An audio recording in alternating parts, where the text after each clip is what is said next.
Hello hello hello అన్నా అన్నా నమస్తే అన్న. నమస్తే. ఎవరు? అన్నా మైపాల్ అన్న మాట్లాడేది. అవును, ఎవరండి? అన్నా మేము జడ్చర్లకెళ్ళి మాట్లాడుతున్నాం అన్న. చెప్పండి. అన్నా ఏం స్మాల్ రిక్వెస్ట్ అన్న, ఇప్పుడు ఇందిరమ్మ ఇల్లు ఇస్తారు కదా నా ఊర్లో. ఉమ్, అయితే వాళ్ళు ముగ్గు పోసి లొకేషన్ షేర్ చేసి ఏదో ప్రాసెస్ చేస్తేనే వాళ్ళు మన ముగ్గు పోసుకున్నప్పుడు ఫోటోలు తీస్తేనే ఇల్లు శాంక్షన్ అంటన్నా. నా అయితే ఇప్పుడు నీకు ఎందుకు చెప్తున్నావు అని అంటే, నువ్వు సోషల్ మీడియా కొంచెం అందరికి ప్రజల సమస్యలు విన్నవిస్తావు తెలుస్తుంది కాబట్టి, అందుకని నీ నెంబర్ కొంచెం రిస్క్ తీసుకొని కష్టపడి నీకు ఫోన్ చేస్తున్నావు అన్న. ఎత్తినందుకు థ్యాంక్స్ అన్న. ఎవరిచ్చారు నంబర్ మీకు? ఇట్లే ఫ్రెండ్స్ ఉంటారు కదా నాకు అనుకున్నాం. ఏం అయితే విషయం ఏంటంటే నీ పేరేం పేరు? అన్న నా పేరు రాములు అన్న. చెప్పు. అది ఏం లేనా, ఇందిరమ్మ ఇళ్ళ ప్రాసెస్ గట్లుంది కానీ ఊరికి 10-14 ఇస్తున్నారు. ఉమ్, వాళ్ళు కాంగ్రెస్ పార్టీ కార్యకర్తలు కాంగ్రెస్ వాళ్ళకి రాసుకుంటే, మరి ఓన్లీ కాంగ్రెస్ కార్యకర్తలు చేస్తేనే ఓట్ బ్యాంక్ తోని రేవంత్ రెడ్డి సీఎం కాలే కదనా. నువ్వు ఇప్పుడు ఫస్ట్ ఒకటి చెప్పినావు, ఇప్పుడు ఒకటి చెప్తున్నావు. ఏం మాట్లాడుతున్నావా రాములు? అన్న అర్థం కాలే. నీకే అర్థమైతలేదు. నేను ఏం చేయాలి చెప్పు. నువ్వు ఏదేదో మాట్లాడతావు ఎందుకు? నేను ఏం మాట్లాడతాను ఇప్పుడు. ఫస్ట్ ఏమన్నా ఆ ప్రశ్న పూర్తి కాలేదు, మళ్ళీ ఈ సెకండ్ ప్రశ్న అడుగుతావు. అయితే ఇందిరమ్మ ఇల్లు ఇస్తారని చెప్పినా ఫస్ట్ చెప్పినా కదా మీకు. ఫస్ట్ ఏం చెప్పినావు? ముగ్గు వచ్చేటోళ్ళకి ఇస్తున్నా. అది అయితే అది పూర్తి చేయకుండా ముందే మళ్ళీ ఇంకోటి చెప్తున్నావు. నీకేమన్నా తలకాయ ఖరాబ్ అయిందా? అట్లేం లేదన్నా. అయితే మళ్ళీ ఇందిరమ్మ ఇంకోటి చెప్తే ఇప్పుడు నేను ఇది మాట్లాడన్నా, నేను అది మాట్లాడన్నా, దాని గురించి తెలుసుకున్నా. నాకు చెప్తున్నది అన్న. చెప్పు. అయితే ముగ్గు వేయాలంట వాళ్ళ ముంగట. 60 గజాలు మాత్రమే ఇల్లు ఉండాలంట. 60 గజాలకు కొంచెం మించి ఎక్కువ ఉన్నా ఇల్లు శాంక్షన్ కాదంట. ఊర్లో 14 మెంబర్స్ కే ఇల్లు ఇస్తున్నారు. అయితే ఇంతకు ముందు బేస్మెంట్ లేపుకున్నారు కొంతమంది, చాలా మంది ఉన్నారు. మరి వాళ్ళ పరిస్థితి ఏంది? ఇప్పుడు ముగ్గు పోస్తల పరిస్థితి ఏంది అంటే, ముగ్గు పోస్తలు అసలు ఇల్లు ఉండకూడదు అంట. ముగ్గు పోస్తేనే పైసలు వస్తాయంట. బునాదులు ఎత్తి ₹1,00,000 బిల్ చేస్తారంట. అప్పుడు గతంలో రేవంత్ రెడ్డి ఆమె ఇచ్చింది బేస్మెంట్ బిల్ ఒకటి, సజ్జ లెవెల్ ఒక బిల్లు, స్లాబ్ లెవెల్ ఒక బిల్ అని చెప్పింది కదా ఇట్లా. నేను వినలేదు, అది నాకు తెలియదు. ఒకసారి ఉంటే వీడియోలు మాట్లాడదాం. పంపిస్తానా. అయితే విషయం ఏందన్నా అంటే, మీకు ఎందుకు చెప్తున్నావు అంటే, పర్సనల్ గా మాకు చెప్పాల్సిన అవసరం ఏంటంటే, నువ్వు గత ప్రభుత్వం మస్తు నిందించినావు అన్న, మస్తు చేసినావు, సరే అది ఇచ్చిపెట్టు. ఇప్పుడు వీళ్ళ ఫార్మాలిటీస్ కరెక్టేనా? ఏమన్నా నీకు మంచిగా అనిపిస్తుంది వీళ్ళ రేవంత్ రెడ్డి పరిపాలన? ఇప్పుడు ఏందన్నా అంటే, మరి ఫోన్ చేసింది ఇప్పుడు ముగ్గు వస్తురు డబుల్ బెడ్రూమ్ కోసమా, లేకపోతే కార్యకర్తలకు ఇస్తురానా, లేకపోతే నువ్వు గతంలో ప్రభుత్వం బాగుందా ఈ ప్రభుత్వం బాగుందా అడగడానికి? మూడిట్లలో ఏదో ఒకటి అడిగితే నేను దానికి ఆన్సర్ చేస్తా. ఇన్లేదన్నా, ఇళ్ళకి ముగ్గు పోసుకున్న వాళ్ళకి ఇల్లు శాంక్షన్ చేస్తా అంటే, మరి గత 5-6 నెలల నుంచి ముందే ప్రిపేర్ అయ్యి ఇల్లు బేస్మెంట్ బునాదులు ఏవో లేపుకున్న వాళ్ళు ఉన్నారు. మరి వాళ్ళకి బిల్లు లేకపోతే వాళ్ళ పరిస్థితి ఏంది? ఇంకా వాళ్ళు అట్లే మిగిలిపోవాలన్నా వాళ్ళది? అవును, మరి మీరు ఒకవేళ మీరు అందరు ఉంటే కొట్లాడని అడగండి, రండి బయట. మేము ఎట్లా కొట్లాడతామన్నా? మీరు గత ప్రభుత్వం మీద ఎట్లా దుమ్మెత్తి పోసిండ్రో వీళ్ళని కూడా నిందించి మీరు సోషల్ మీడియా పెడితే ప్రభుత్వానికి ఏమైనా కనువిప్పు కలుగుతుంది కదనా. మీరు మాత్రం బయటకు రారు, మంచిగా తిని పండాడా. నువ్వు తిని పండు, నేను కొట్లాడుతా. నువ్వు రావా బయటకు? అరే మేము అడుగుతున్నావునా? ఏమడుగుతున్నావు? మేము ఆన్నే ఉంటాం, మేము ఏడ తిరగం, నువ్వే కొట్లాడాలా అంటున్నావు. నువ్వు రావు, మీరు రారా? మీరు అందరు వచ్చి ధర్నా పెట్టరా? మీరు రాస్తారు ఒక చేయరా? మీరు మాత్రం రిస్క్ తీసుకోకండి, మీరు బయటకు వెళ్తారు. అసలు ఏం తీసుకున్నావు? నువ్వేమన్నావు? నువ్వు మాట్లాడు, నువ్వే చేయాలా? నువ్వు గత ప్రభుత్వాన్ని దించినావు, ఇప్పుడు నువ్వే అప్పట్లెక్క నువ్వు చేయాలంటే నేను ఏమంటున్నా? మీరు రండి, బయటకు వెళ్ళాలా, మీరు చెయ్యాలా. దాంతోపాటు నేను ఉంటానన్నాక కూడా నువ్వు అందించినావు, ఈయన దించినావు, నువ్వు రావాలి. అది మాట్లాడే తరీకనేనా అది? తారీఖనా అంటే మరి ఆయన నీకు తారీఖ తెలియకుండా ఆ రోజు కేసీఆర్ ఇదే ఈ వంకర మాటలే. ఈ వంకర మాటలు అనేది ఏంటంటే, నీకు నా నుంచి సపోర్ట్ కావాలని కోరుకుంటే ఈ పాల్తు మాటలు మాట్లాడరు. నీకు నిజంగా సపోర్ట్ మాట్లాడాలనుకుంటావు, నువ్వు అప్పుడు దించినావు కాబట్టి ఇప్పుడు కొట్లాడు, మేము మంచుకుంటాం అంటున్నా. నా పర్సనల్ కోసం కొట్లాడినా కేసీఆర్ మీద. నేను దేనికోసం కొట్లాడినా? నీకేమన్నా తెలివి ఉండి మాట్లాడుతున్నావు, తెలియలేక మాట్లాడుతున్నావు? నేను అప్పుడు దేనికోసం మాట్లాడినా చెప్పు. నువ్వు దేనికోసం మాట్లాడినావు? కేసీఆర్ ప్రభుత్వం పథకాలు చెప్పి మాట్లాడినావు. నేనేం మాట్లాడినో నీకు ఏదైనా గుర్తుంటే ఒకటి చెప్పు. నాకు గుర్తుంది. వీడియోలకు నేను చెప్పు, యూట్యూబ్ ఛానల్ కూడా నేను ఏం మాట్లాడినో క్లియర్ గా చెప్తే దానికి నేను కట్టుబడి ఉన్నా. అన్న నిరుద్యోగుల పైన మాట్లాడుతుంది ఆ రోజు. అవును, నిరుద్యోగులు పేపర్ లీక్ అయినప్పుడు కాదు, పేపర్ లీక్ అయినప్పుడు మరి పేపర్ లీక్ చేసిర్రు అమ్ముకున్నారు అని విద్యార్థులు నిరుద్యోగులు అందరు రోడ్ల మీదకి వస్తే అయ్యో పిల్లలకి ఇట్లా లీక్ అయిందట అని మరి లీక్ అయింది కూడా కోర్టు రద్దు చేసింది, మీరు ఏం చేస్తుర్రు అసలు అని విద్యార్థులు నిరుద్యోగులు బయటకు వస్తే అడిగారు. మరి లీకులు చేసినందుకు మంచిగా లీక్ చేసినావని అనాలి వాళ్ళకు. మంచిగా లీక్ చేసాం సరే ఓకే, వాట్సాప్ అన్న దానికి మేము ఒప్పుకుంటాం. మరి మరి అలా వాళ్ళు ముగ్గు పోసి బునాది తీసి బునాది కట్టుకుంటేనే ఏఈ వచ్చి అవన్నీ చేస్తేనే హౌసింగ్ ఏఈ వచ్చి అవన్నీ కార్యక్రమాలు చేసి ఆయన ఫోటో తీసుకపోతేనే ఇల్లు శాంక్షన్ అంట. మరి గత సంవత్సరం మరి రండి, మీరు ఎంత మంది ఉన్నారు అంతమంది ఇందిరా పార్క్ కాడికి రండి, ధర్నా చేద్దాం. నేను ఒక్కనుకుంటే కాదు కదా, మీరు కూడా సోషల్ మీడియా పెడితే కదా అందరికి ప్రజలకు తెలిసేది. మీరు అందరు రండి అంటున్నా, మిమ్మల్ని చూపెట్టకుండా నేను ఎట్లా మాట్లాడాలి? మీరు బయటకు రాకుండా ఈయన మీ మాత్రం బస్ కిరాయిలు అయిపోవద్దు, మరి ఆడనే ఉంటా, నువ్వు ఇక్కడ కొట్లాడు అంటున్నావా? నువ్వు రా బయటకు, బస్ వేసుకొని రా, ఇందిరా పార్క్ కూడా బస్ వేసుకొని వచ్చిరా, ధర్నా చేద్దాం. మీతో పాటు ఉండకపోతే అప్పుడు అడుగు అంటున్నా, నీ పేరు రాము అన్న. విను, అందరిని ఎలా జనాలను ఎమ్మటుంటేనే నువ్వు కార్యక్రమాలు ఏం చేయలేవు, నువ్వు వీడియోలు ఏం చేసి పెట్టలేదు సోషల్ మీడియాలో. ఆ ప్రభుత్వాన్ని ఏమి నువ్వు జనాలను వేసుకొని కార్యక్రమాలు చేసి ప్రభుత్వానికి కనువిపు కలిగేటట్టు ఏం చేయలేదు గత ప్రభుత్వంలో. నువ్వు ఓపెన్ గా ప్రెస్ వీడియోల వాట్సాప్ లో యూట్యూబ్ లో పెడితేనే అందరు పబ్లిసిటీ అయింది. ఇలా మహిపాల్ యాదవ్ ఎవరంటే నువ్వు సోషల్ మీడియా ద్వారా మహిపాల్ యాదవ్ అంటే గుర్తుపడతారు జనాలు తెలంగాణ రాష్ట్రంలో. నేను గుర్తుపడుతున్న వ్యక్తి లేడు రాష్ట్ర స్టేట్ వైజ్. అంటే నువ్వు ఒక్కనివే ఫేమస్ అయినావు. నీ వెనక 10 మంది జనాలు వేసుకొని నువ్వు వీడియోలు చేస్తే అది నువ్వు ఫేమస్ కావాలన్నా. నువ్వు ఒక్కని ఆ గత ప్రభుత్వాన్ని ప్రశ్నించినావు కాబట్టి ఇలా నువ్వు హైయెస్ట్ అయినావు, హైలైట్ అయినావు. రాష్ట్ర తెలంగాణ స్టేట్ లో అందరికి పరిచయాలు నువ్వు అంటే గుర్తు. పలానా వ్యక్తి ఎవరంటే మహిపాల్ యాదవ్ ఏం చేస్తున్నాడు సోషల్ మీడియాలో ప్రభుత్వాన్ని నిరోధిస్తున్నాడు. సింగిల్ గా కొన్ని చూసిండొచ్చు నువ్వు, కానీ నేను ఎక్కువ శాతం ఉస్మాన్ యూనివర్సిటీ లైబ్రరీ కాడ నిరుద్యోగులను విద్యార్థులను పట్టుకొని ఉంటాయి. ఇలా నల్గొండ లైబ్రరీ కాడ ఉంటాయి, అవనిగడ్డ దగ్గర వెళ్ళినా అక్కడ నిరుద్యోగులు ఉన్నారు, వరంగల్ వెళ్ళినా కాకతీయ యూనివర్సిటీలో నిరుద్యోగులు ఉన్నారు, ఆదిలాబాద్ వెళ్ళినారు, తాండూరుకి వెళ్ళిన నిరుద్యోగులు ఉన్నారు. ఎక్కడ పోయినా 90% నాతో పాటు నిరుద్యోగులు పిలుస్తేనే వాళ్ళకి ఇక్కడ కష్టం ఉందంటే నేను వెళ్ళినాను.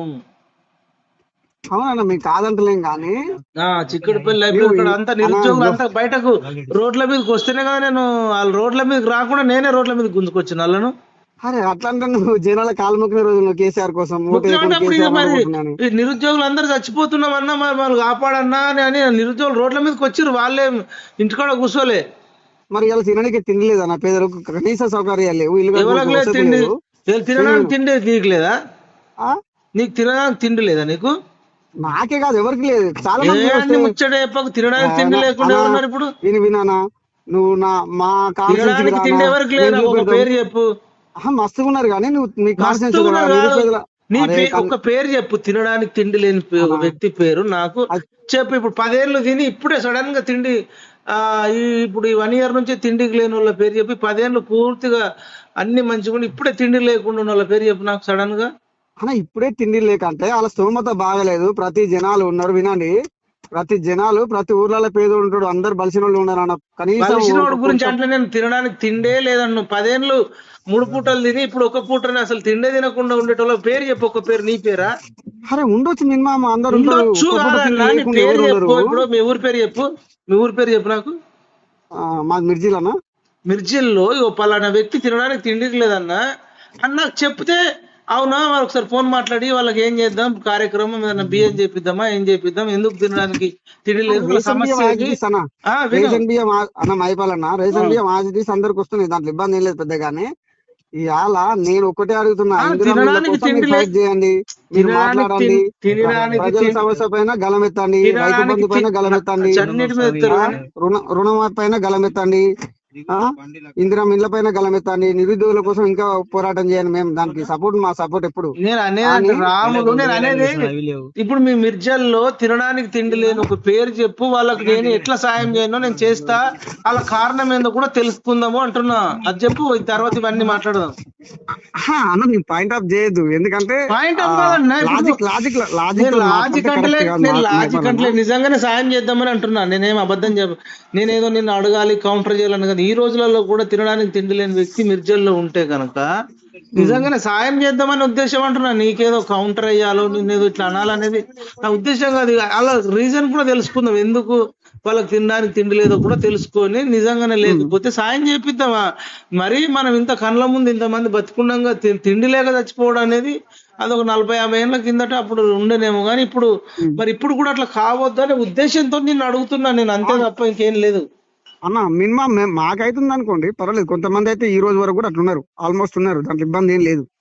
కొంతమందికి అంటే 100లో 1% మాత్రం ఖచ్చితంగా ఉన్నారు. ఎవరో ఇప్పుడు ఇబ్బంది పడే వ్యక్తులు ఉన్నారు. మటన్ తెచ్చుకునేంత డబ్బు లేకపోవచ్చు కానీ కోడిగుడ్డు తెచ్చుకునేంత లేవా 10 రూపాయలు? ఉంది పర్వాలేదు, ఉంది అట్లా ఉంది. కానీ అన్న ఏమంటున్నానంటే ఒకసారి మీరు ఇళ్ల పైన ఒక వీడియో చేయండి, రిక్వెస్ట్ చేస్తున్నాం అన్న. ఎందుకంటే బేస్మెంట్ లేపుకున్న వాళ్ళు చాలా మంది ఉన్నారు స్టేట్ వైజ్ గా.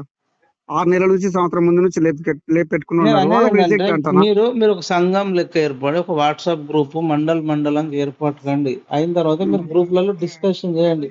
చేసిన తర్వాత దీన్ని ఎట్లా ముందుకు తీసుకెళ్దాం అనేది ఆలోచన చేద్దాం. ఎందుకంటే ఒకటి రోజు కాదు అది.